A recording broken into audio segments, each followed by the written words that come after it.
नमस्कार सज्जनों, आप देख रहे हैं रिपब्लिक मुजफ्फरपुर लाइव। जैसा कि आप देख रहे होंगे कि हम पहुंच चुके हैं आज मुजफ्फरपुर के मशहूर साहू पोखर के पास। और साहू पोखर में आज एक बैठक आयोजित की गई है, सांस्कृतिक बैठक, जिसमें वो तमाम शहर के कलाकार, तमाम बिहार के कलाकार के प्रतिनिधि, जो कि अपने अपने क्षेत्र के एक्सपर्ट हैं, प्रतिनिधि हैं, मान लिया जाए लोक संस्कृति, लोक गायक, लोक वादक, अलग अलग फील्ड में अलग अलग प्रतिनिधि यहाँ पे उपस्थित हुए हैं और उन्होंने एक खास बैठक की है। आइए सीधे सीधे हम ले चलते हैं, तमाम सारे लोगों से रूबरू करवाते हैं कि आखिर इस बैठक का क्या उद्देश्य था और क्या आगे की रणनीति बनी है। आइए दिखाते हैं आपको। अलग अलग कलाकारों के जो प्रतिनिधि हैं, अलग अलग विधा के जो प्रतिनिधि हैं और शहर के, इसी तरह मैं बात करने जा रहा हूँ मशहूर प्रख्यात लोक गीत के एक्सपर्ट, इस विधा के एक्सपर्ट प्रेम जी से। एक तरफ कोरोना काल में जहां राज्य सरकार और हमारे केंद्र की सरकार विभिन्न योजनाएं चलाई, किसानों के लिए अनुदान दी, इसके अलावा जो गरीब मजदूर हैं या जो क्वारंटाइन केंद्र में गए थे, जो प्रवासी मजदूर थे, सबके लिए वित्त मंत्रालय द्वारा और राज्य सरकार द्वारा उनके लिए अनुदान की व्यवस्था की गई। लेकिन एक तरफ कलाकार जो किसी भी सांस्कृतिक कार्यक्रम और किसी भी संस्कार से जुड़े होते हैं, मानवता की बात हो या सरकार की विभिन्न योजनाओं का प्रचार प्रसार हो, हमारे लोक कलाकार करते हैं, हमारे ऑर्केस्ट्रा से जुड़े कलाकार करते हैं। लेकिन कलाकार बिल्कुल हाशिए पे चले गए।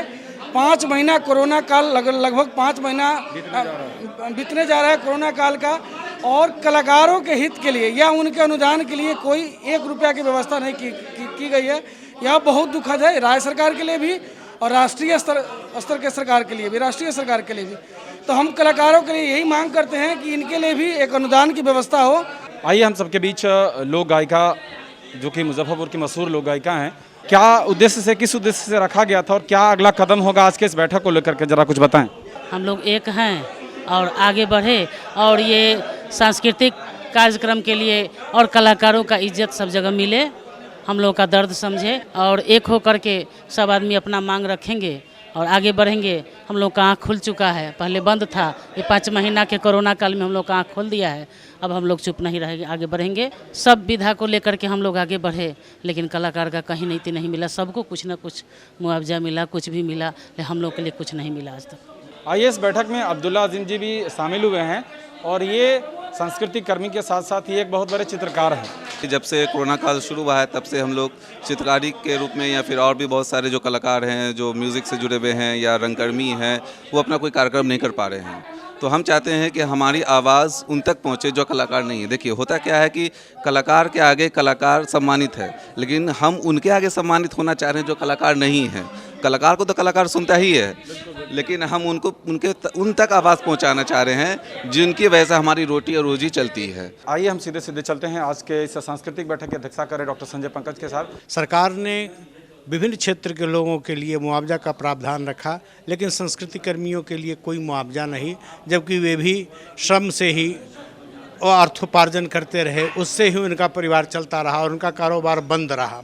इसलिए इस सांस्कृतिक बैठक में संस्कृति के जितने विंग हैं, जितने भी कलाकार हैं, चाहे वे अंग्रेजी बाजा बजाने वाले हों या गांव के लोक कलाकार हों, लोक गायक हों, खुर्दक पार्टी वाले लोग हों, लोक गायिका हो, नाटक हो, चित्र हो, जितनी ललित कलाएं हैं, शेर व शायरी, कविता, सबका जीवन है, सबका परिवार है, सब का पेट है और सबके सामने समस्याएं हैं। इसलिए इस सांस्कृतिक बैठक में एक सांस्कृतिक यात्रा निकालते हुए, जिस यात्रा में अपने अपने प्रतीक परिचय के साथ लोग शरीक होंगे, सोशल डिस्टेंसिंग का पालन करते हुए और मास्क लगाकर, क्योंकि हम कलाकार हैं, संस्कृति कर्मी हैं, कहीं भी गैर संवैधानिक कार्य नहीं करेंगे और न ही उग्र हम लोग आंदोलन और हंगामा करेंगे। हम शांति के साथ मार्च करेंगे। हम सिंबॉलिक एक आंदोलन का परिचय प्रस्तुत करेंगे और शहीद जुब्बा सहनी पार्क से लेकर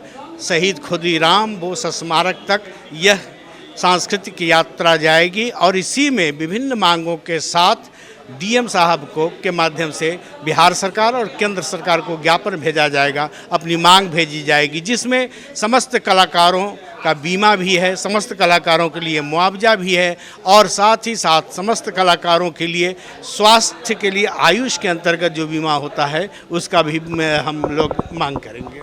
आखिर सरकार कलाकारों को अनदेखी क्यों करती है और अनदेखी करती है तो आखिर ये कब तक चलेगी? सरकार आखिर इसके लिए कोई ठोस कदम क्यों नहीं उठाती है? आइए रूबरू होते हैं अजय शर्मा से।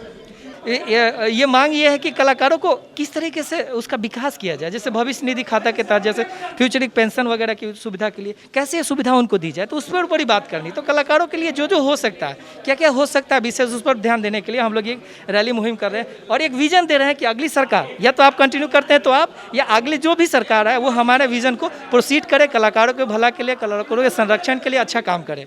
इसलिए हमने इस बैठक की आहुति दी है। आइए हम सबके बीच आज सांस्कृतिक बैठक में जो कि अपनी संबोधन की भूमिका निभा रहे थे, उद्घोषक का भूमिका निभा रहे थे, और कुल मिला के कह लें कि इन्हीं के माध्यम से, इन्हीं के कर कमलों द्वारा ये पूरी आगे की जो बैठक है उसकी रणनीति तैयार की जा रही है। आइए डायरेक्ट उन्हीं से बात करते हैं। शहर के प्रख्यात निर्देशक, रंगकर्मी एवं कलाकार भी कह लें, और उनके कर कमलों द्वारा, उनके निर्देशन में ये तमाम सारी चीज़ों का आयोजित की जाएगी। आइए रूबरू होते हैं और क्या कुछ आगे की रणनीति बनी है बात करते हैं। हम कलाकार को अपना अधिकार प्राप्त करने के लिए हमें जो इस लॉकडाउन में जो क्षति हुई है उसकी मुआवजा को कैसे प्राप्त करें, उस पर आज रणनीति बनी है।